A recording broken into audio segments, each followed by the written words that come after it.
The bridge fell silent. Then Captain Reed spoke the words that would change humanity forever. Captain Reed stared at the screen. Gateway activated. Please confirm transit destination. The words seemed to float in the air, challenging him to make a choice that would change human history forever. What do we do, Captain? Lisa asked, her voice barely above a whisper. The bridge was silent. Everyone looked at Captain Reed, waiting for his decision. Dr. Foster, what do you think? Captain Reed turned to the scientist. Dr. Foster's eyes were bright with excitement. This is why we came, isn't it? To explore, to discover. I say we go through. Not everyone agreed. Tom, the head of security, stepped forward. Captain, we don't know what's on the other side. This could be a trap. Captain Reed nodded slowly. You're right to be careful, Tom. But Dr. Foster is also right. Our mission is to explore. He stood up straight. Prepare the ship for transit. All crew to safety stations. The announcement went out across the ship. Some crew members were excited, others afraid. But all followed their orders. Dr. Foster worked with the ship's computer, trying to understand the gateway system. There seemed to be multiple destinations, he told Captain Reed. But I can only make sense of one. It's in another galaxy, Captain. The Andromeda Galaxy. Captain Reed's eyes widened. Millions of light years away. Yes, and we could be there in minutes. The crew prepared for the unknown. Engineers checked all systems. Doctors prepared medical supplies in case something went wrong. Security teams stood ready. All stations report ready, Captain, Lisa said finally. Captain Reed took a deep breath. Then let's make history. He pressed the communication button. Computer, confirm destination. Andromeda Galaxy. The screen changed. Destination code confirmed. Transit BGNNing in 30 seconds. A countdown appeared. The crew held their breath as the numbers dropped to 0. Then, everything happened at once. The gateway in front of them grew bigger, or maybe the ship moved toward it. No one could tell which. Light bent around them in impossible ways. The ship shook. Warning alarms blared. Power fluctuations across all systems, shouted Ben, the chief engineer. Hold on, Captain Reed ordered as the shaking grew worse. Inside the gateway, reality seemed to break apart. Stars stretched into lines. Colors that had no names flashed around them. Some crew members closed their eyes, feeling sick from the strange sights. Then came darkness. All ship systems shut down at once. For 10 terrifying seconds, there was nothing but black silence. Just as panic began to spread, the lights came back on. Systems restarted one by one. Damage report, Captain Reed demanded. Minor damage only, Ben replied, sounding surprised. Main systems coming back online now. Where are we? Lisa asked what everyone was thinking. Dr. Foster rushed to his instruments. The stars. These aren't our stars. These constellations don't match anything in our galaxy. Captain Reed looked at the main view screen as it came back online. Outside was a sea of stars, different from the ones they knew. In the distance, a spiral of light showed another galaxy, the Milky Way, now impossibly far away. We did it, Dr. Foster whispered. We've left our galaxy. The crew should have been celebrating, but something felt wrong. The feeling grew stronger when their long-range scanners started picking up signals. Captain, I'm detecting artificial structures, said Anna, who operated the sensors. Many of them. Some are moving. Ships? Captain Reed asked. I think so. And they're... Anna paused, checking her readings again. They're coming this way. Within minutes, they could see the ships on their screens. They were unlike anything humans had built, smooth, graceful shapes that moved with impossible speed. They're surrounding us, Tom reported, his hand resting on his weapon. The communication system suddenly lit up. Strange sounds and clicks came through the speakers. Computer, can you translate? Captain Reed asked. Working, the computer replied. More sounds came through, and then the computer spoke. Translation found. Message reads, unidentified vessel, you have entered restricted space using forbidden technology. Power down immediately and prepare to be boarded. Captain Reed and Dr. Foster exchanged worried looks. I think, Dr. Foster said slowly, we might have just broken someone's rules. Before Captain Reed could respond, the ship shook again as something locked onto them. On the screens, they watched as their ship was pulled toward the largest of the alien vessels. Options, Captain Reed asked his officers. Tom shook his head. They got us in some kind of tractor beam. We can't break free without risking the ship. Captain Reed's face was grim as he made his decision. Stand down, weapons. Prepare to meet our hosts. As the Pathfinder was pulled into the massive alien ship, one thought was clear in everyone's mind. Walking out of their galaxy might have been the biggest mistake humanity ever made. The Pathfinder sat inside the massive alien hangar. Captain Reed and his senior officers stood at the airlock, waiting. No one spoke. What could they say? They were about to meet beings from another galaxy. A loud noise came from outside. The airlock door hissed open. 4 tall figures entered. They looked almost human, but their skin had a blue tint and their eyes were too large. They wore silver uniforms with strange symbols. I am Delegate Thorn of the Council, said the tallest one in perfect English. You will come with us. Captain Reed stepped forward. I am Captain Mark Reed of Earth. We come in peace. Thorn's expression didn't change. Peace is not relevant. You have broken galactic law by using forbidden transportation technology. Follow us now. Captain Reed motioned for his officers to stay calm as they followed the aliens through long corridors. The ship was huge and filled with technology beyond human understanding.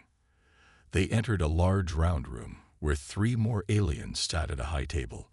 These aliens looked different from Thorn. One had green scales, another had 4 arms, and the third seemed made of living crystal. The humans have arrived, Thorn announced. The crystal being spoke, its voice like chimes. I am High Counselor Bright. You have created quite a problem for us, humans. Dr. Foster couldn't help himself. How do you know about humans? And how do you speak our language? The 4-armed alien laughed, a strange bubbling sound. Your species is well documented in our records. Captain Reed felt cold. You know about Earth. Of course, said the scaled one. Your world has been under observation for millennia. It is part of the quarantine zone. The human officers exchanged worried glances. Quarantine? Captain Reed asked. Why? High Counselor Bright leaned forward. That information is restricted. What matters now is that you have done the impossible. No species has crossed between galaxies in over 5 million years. The technology was banned after the Great War, Thorn added. Yet somehow, your primitive species activated a gateway we thought was permanently disabled. Dr. Foster's scientific curiosity overcame his fear. The gateway system. Who built it? The ancestors, said Bright. They connected the galaxies before they disappeared.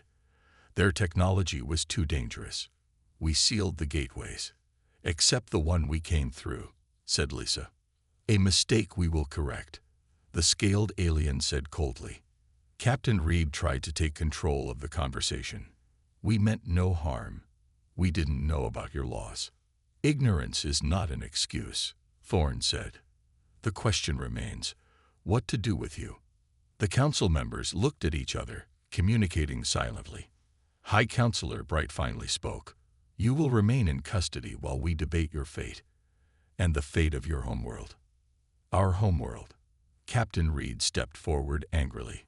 Earth has done nothing wrong. Guards moved forward, hands on weapons. Earth has broken containment, the 4-armed alien said. Some believe the safest course would be elimination of the threat. You can't mean. Lisa couldn't finish the sentence. Return them to holding, Bright ordered. We will summon you when we decide. As guards led them away, Sam Wilson, The ship's engineer whispered to Captain Reed. "They're talking about destroying Earth, Captain." "I know," Reed whispered back. "Be ready for anything."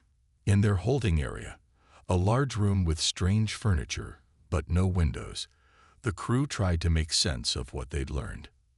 "They knew about us all along," Lisa said, pacing. "They've been watching us." Dr. Foster sat quietly, thinking. "Did you notice how they reacted when we said we came through the gateway?" "They were shocked." "Shocked and scared," Sam added. "Like we did something they thought was impossible." Captain Reed nodded. "Which means we have something they don't expect. Maybe an advantage." Tom, the security chief, joined them. "I was watching their guards. Their weapons are advanced, but I think I understand how they work." "Good," said Captain Reed, "because we need to be ready for anything." Dr. Foster suddenly sat up straight. "Wait. They called Earth a quarantine zone. Why quarantine us unless they're afraid of us?" Lisa finished. Sam smiled for the first time since they'd arrived. "Well, they should be. We didn't come all this way to get pushed around." Captain Reed looked at his crew. They were afraid, yes, but he also saw determination in their eyes. Humans had always been good at facing the impossible.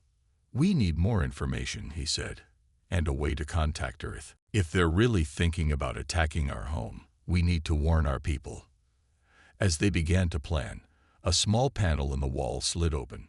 One of the aliens stood there, not one they had seen before. This one was shorter, with deep purple skin. Quickly, the alien whispered, "If you want to save your world, you need to know the truth about what you really are."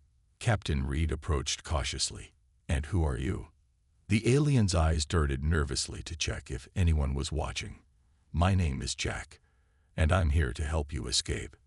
"My name is Jack, and I'm here to help you escape." Captain Reed studied the purple alien carefully. "Why would you help us?" Jack looked over his shoulder nervously. "Not here. Follow me. There's a maintenance tunnel behind this panel. We don't have much time." The crew exchanged glances. Could they trust this stranger? "It could be a trap," Tom whispered. Dr. Foster stepped forward. "Or our only chance to learn the truth." Captain Reed made his decision. "Lead the way, Jack, but know that we're watching you." Jack nodded and motioned them into a narrow tunnel. They crawled through darkness for several minutes before emerging in a small room filled with glowing screens. "This is a forgotten data center," Jack explained.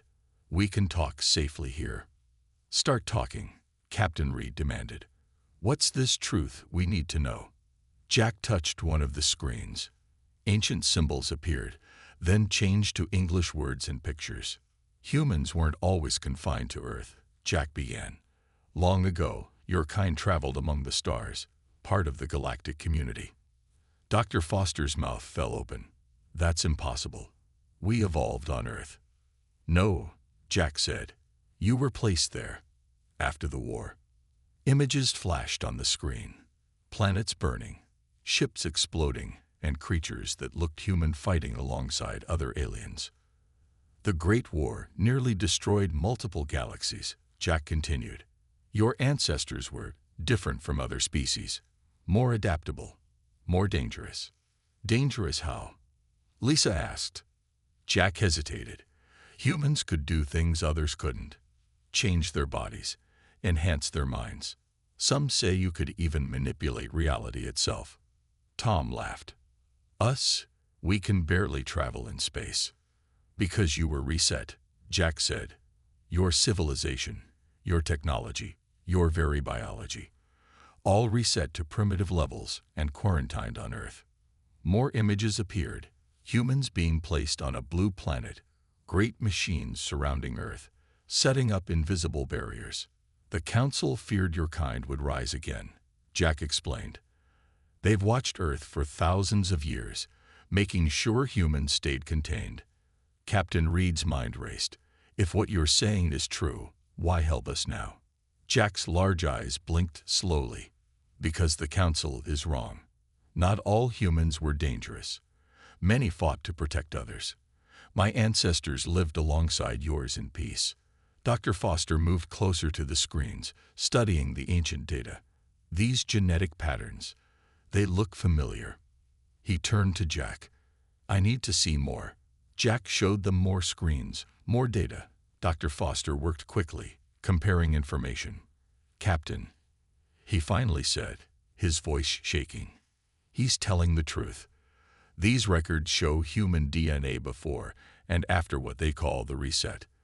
The difference is small but significant. Certain sequences were blocked, made dormant. Sequences that gave us these abilities. Lisa asked. I believe so. Dr. Foster nodded.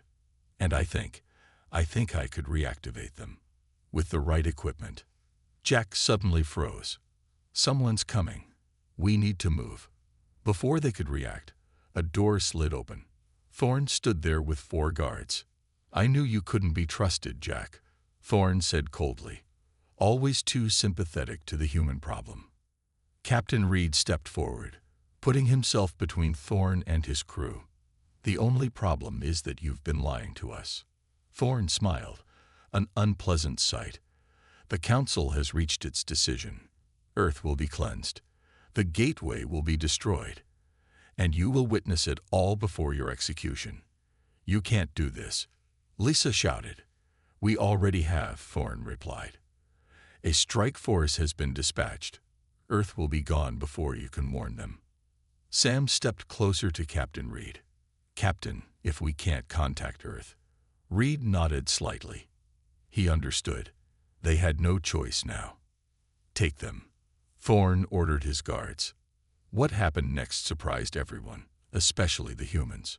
Jack moved impossibly fast, knocking down 2 guards before they could react. Run, he shouted to the humans. Captain Reed didn't hesitate. Go, he ordered his crew. They ran, following Jack down another tunnel. Behind them, alarms began to sound. Where are we going? Tom asked as they ran. To my ship, Jack said. It's small but fast. We need to warn Earth, Captain Reed said. And we need equipment, Dr. Foster added. If what Jack says is true, our only chance is to unlock what was taken from us. They emerged in a smaller hangar where a sleek ship waited. As they rushed toward it, Jack stopped and faced them. You should know, he said, there are others like me. Beings who remember the truth about humans. Some of your kind even survived, hiding in secret communities across the galaxies. Others like us. Lisa asked. Out here. Jack nodded. Find them. They can help you remember who you really are. The alarms grew louder. Guards would arrive any second. Now go, Jack said. I'll hold them off while you take the ship. Captain Reed gripped Jack's shoulder. Come with us. Jack shook his head. My path is here. Yours lies beyond. As the humans boarded the small ship, one thing became clear. They weren't just fighting to save Earth anymore. They were fighting to reclaim their forgotten legacy. Jack's ship moved faster than anything the humans had ever seen. Stars blurred past as they fled the Council's massive vessel. They're following us, Tom reported, looking at the ship's strange control panel. He had figured out the basics quickly, showing the humans were still good at adapting. Captain Reed stood behind him. How long until they catch up? Hours, maybe less, Tom replied. This ship is fast, but their warships are faster. Dr. Foster was in the back of the ship, examining the equipment Jack had left for them. Lisa helped him sort through alien technology they barely understood. Captain, Dr. Foster called. I think I found something important. Reed joined them. Dr. Foster was holding a small silver device. According to these symbols, this can send messages through the gateway network, Dr. Foster explained. We might be able to warn Earth. Can you make it work? Reed asked. I think so, Foster nodded. But we need to get closer to a gateway access point. Sam, who had been studying the ship's maps, spoke up. There's something called a relay station about 2 hours from here. That's where we go, Captain Reed decided. Tom, set course. As they traveled, Dr. Foster made another discovery. Captain, these files, they contain information about human genetic code and instructions for reactivation. You mean how to unlock our abilities? Lisa asked. Yes, Dr. Foster said, but it would be dangerous. The process was never meant to be reversed. Captain Reed looked at his crew. We need every advantage we can get. I'll volunteer. No, Dr. Foster shook his head. I should do it. I understand the science best. If something goes wrong, you'll still have a chance to warn Earth. No one liked it, but they knew he was right. As they approached the relay station, alarms sounded. Council ships, Tom mourned. They're waiting for us. Captain Reed thought quickly. Can we send the message from here? Dr. Foster checked the device. Not reliably. We need to be closer. Then we fight our way in, Reed decided. Sam, what weapons does this ship have? Nothing that can take on warships, Sam replied. But he smiled as he studied the controls. It has a stealth system. We can hide our approach. They activated the stealth system and moved slowly toward the relay station, a massive structure floating in space with energy beams connecting to distant points of light. Those must be the gateways, Dr. Foster said in wonder. They reached the station undetected and docked at a small maintenance port. Captain Reed divided them into teams. Lisa, Sam, you're with me. We'll create a distraction, he said. Tom, guard the ship. Dr. Foster, you and Jack's equipment head for the communication center. Send the warning to Earth. Then meet us back here. Dr. Foster clutched the silver message device and a small case containing the genetic activator. Be careful, all of you. They moved through the station carefully. It was mostly automated, with few guards. But that wouldn't last once they were discovered. Captain Reed's team planted small explosives from Jack's supplies in the power control room. The diversion worked. Alarms blared, and the few guards ran toward the explosions. Meanwhile, Dr. Foster found the communication center. The technology was advanced, but the basic principles made sense to him. He connected Jack's device and began transmitting Earth's coordinates. Warning. Council attack imminent. He spoke into the device. Gateway technology discovered. Prepare defenses. We are not alone in the universe. He added data about the Council ships and weapons, then activated the transmission. The message shot through the nearest gateway connection, heading toward Earth millions of light years away. As alarms continued to sound, Dr. Foster made a hard decision. He opened the case with the genetic activator, a small silver disc with thin needles. Following the instructions in Jack's files, he pressed it against his neck. Pain shot through his body. He fell to the floor, shaking. His vision blurred, then sharpened to impossible clarity. He could suddenly hear conversations throughout the station. His mind raced with new understanding. When Captain Reed found him, Dr. Foster was standing perfectly still, his eyes glowing with a strange blue light. Foster, Reed asked cautiously, "Are you all right?" Dr. Foster turned to him, moving with unnatural grace. "Better than all right, Captain. I remember now. Not everything, but enough." He looked at his hand, where small arcs of energy danced between his fingers. "We need to go. Now."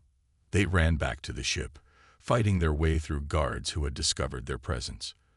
Dr. Foster moved impossibly fast, disabling the aliens without killing them.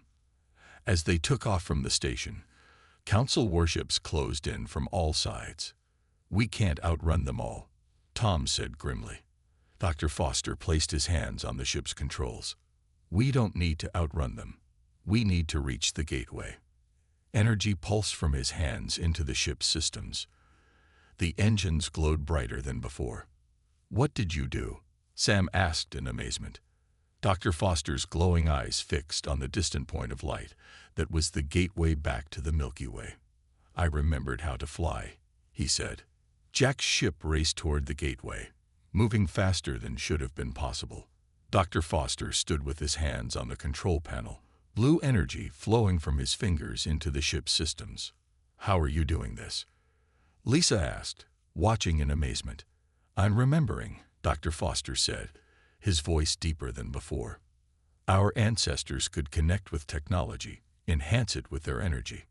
Behind them, 6 council warships closed in. Beams of red light shot past them, barely missing. "They're gaining on us," Tom mourned. Captain Reed watched the gateway growing larger on their screen. "How long until we can enter?" 2 minutes, Sam replied. "But we won't last that long under fire."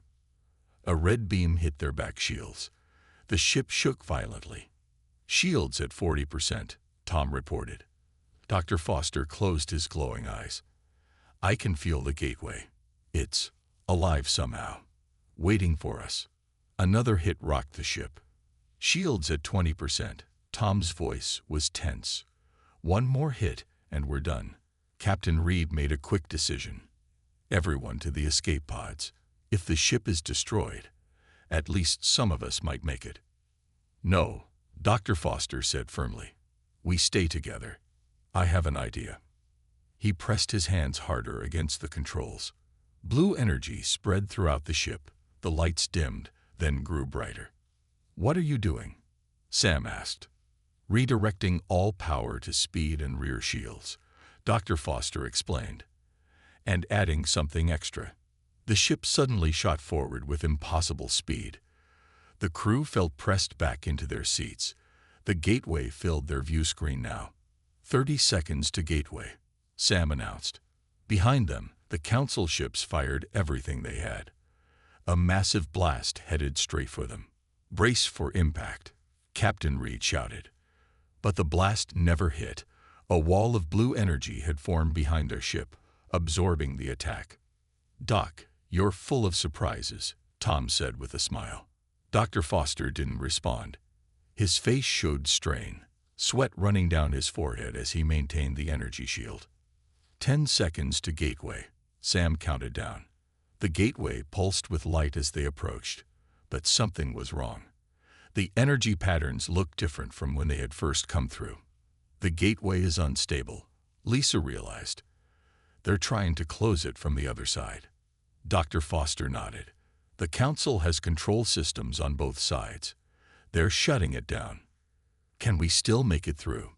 Captain Reed asked. "Maybe," Dr. Foster said, "but we need help keeping it open long enough." Suddenly, a new voice came through their communication system. "Humans, this is Jack. I'm right behind you." They looked at their rear sensors. Jack's small personal ship was there, flying between them and the council warships. "Jack," Captain Reed called. "How did you escape?" "I have friends in low places," Jack replied. "Listen carefully. I'll hold the gateway open from this side. You must get through and deactivate the control system on your side." "How will you hold it open?" Lisa asked. "The same way the gateway was built," Jack said. "With sacrifice." They all understood what he meant. "Jack, no," Captain Reed said. "There has to be another way." "This is my choice," Jack replied. "My ancestors fought alongside yours in the Great War. It's time to finish what they started." Jack's ship shot past them, straight into the closing gateway. Blue light erupted as his ship collided with the energy field. "Go now," Jack's voice shouted through static. Dr. Foster pushed more power into their engines. The ship plunged into the gateway, which was now a storm of wild energy held open by Jack's sacrifice. Reality twisted around them again. This time, Dr. Foster used his new abilities to protect the ship's systems. They still lost power briefly, but nothing critical failed. Then they were through, back in their own galaxy. Behind them, the gateway collapsed in a flash of light. They had made it home, but the Milky Way looked different. "Captain," Sam said in a confused voice, "according to the star positions, something's wrong." Dr. Foster checked the data and his glowing eyes widened. "The cosmic drift patterns, they're too advanced." "What does that mean?" Lisa asked. Dr. Foster turned to them, his face pale despite the blue glow in his eyes. Time runs differently in the Gateway Network. We didn't just travel through space. Captain Reed understood first. How long have we been gone? Dr. Foster's voice was barely a whisper. By my calculations, 50 years. They sat in stunned silence, looking at their home galaxy. The same stars, but half a century had passed since they left. Would Earth even remember them? Would their families still be alive? And most importantly, had their warning reached Earth in time to prepare for the Council's attack? As if answering their unspoken question, they detected a transmission coming from the direction of Earth. It was on a frequency no human had used when they left. The message was short but clear. Pathfinder crew, this is Earth Defense Command. Welcome home. We've been waiting for you. Pathfinder crew, this is Earth Defense Command. Welcome home. We've been waiting for you. Captain Reed and his crew looked at each other in amazement. Earth Defense Command. That didn't exist when they left. This is Captain Mark Reed of the Pathfinder, Reed responded, requesting permission to approach Earth. Permission granted, Captain, the voice replied. Follow our escort. The Admiral is eager to meet you. Two sleek ships appeared beside them. They were clearly human-built, but far more advanced than anything they had seen before leaving Earth. Look at those engines, Sam whispered. That's not technology we had 50 years ago. As they approached Earth, they gasped. The planet was surrounded by a network of stations and ships. Earth had become a spacefaring civilization while they were gone. Their escort guided them to a large space station in Earth orbit. When they docked and the doors opened, a group of officers in blue uniforms waited for them. An older woman with silver hair stepped forward. Captain Reed, she said, her voice breaking slightly. I never thought I'd see you in person. Admiral, Reed replied, noticing her rank. You have us at a disadvantage. The woman smiled. I'm Admiral Wilson, but 50 years ago, I was Cadet Emma Wilson, sitting in a classroom when your message came through. Our message got through. Lisa asked excitedly. It did, the Admiral nodded. Changed everything. Earth united almost overnight when we learned we weren't alone, and that we were in danger. They were led through the station to a large meeting room with windows looking down at Earth. The view was beautiful and strange. The planet seemed the same, but new cities glowed with light patterns they didn't recognize. Your warning gave us time, Admiral Wilson explained. We've spent 50 years preparing, building ships, developing weapons, training soldiers. And the gateway? Dr. Foster asked, his eyes still glowing softly blue. Have they come through? The Admiral studied Dr. Foster with interest. There have been attempts, small scout ships testing our defenses, nothing we couldn't handle, but our scientists believe a larger force will come eventually.